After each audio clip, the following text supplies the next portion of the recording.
Hi, welcome to Miss Richardson's U.S. History 5-Minute Lectures. This information is U.S. Note 6.10, the 1992 election. It includes information that aligns on the second section of your Unit 6 study guide. Now remember, you have control over the lecture. Use your study guide to figure out what's important. Pause if you need to, write down your questions, and rewatch as often as you need. Let's go ahead and get started. So as I mentioned at the end of the last set of notes, in 1992, there was another presidential election. George H.W. Bush was finishing his first term, so he was running as the incumbent, and others wanted his position. There were actually three major candidates in 92, which made this election more interesting and very different from the others. So the Republican incumbent was George H.W. Bush, and he was running for re-election in another 4 years in office.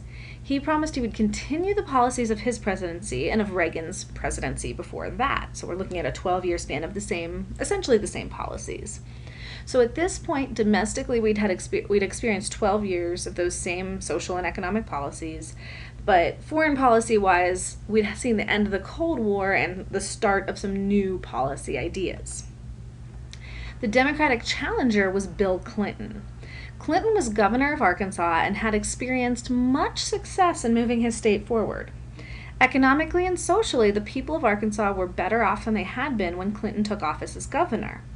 One area Clinton lacked experience in was foreign policy, and that was the area where Bush focused on in the election, while Clinton fought back by exposing the lie of no new taxes Bush had given. So they kind of focused on each other, not as much on this third candidate, Ross Perot. So he was the real spoiler in the election, H. Ross Perot.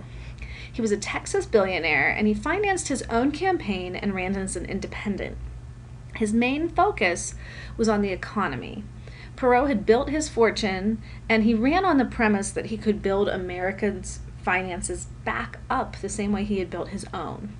He knew economics. He knew economic policy, and he felt that the existing economic structure and policies in the U.S.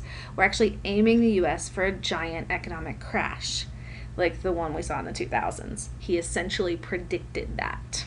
However, his lack of political experience hurt his campaign. So while some missteps happened from all the candidates, the public was torn. Ultimately, Perot pulled economically conservative voters from the Republican base, which hurt Bush's chances of winning. Clinton won the election and the presidency in that time.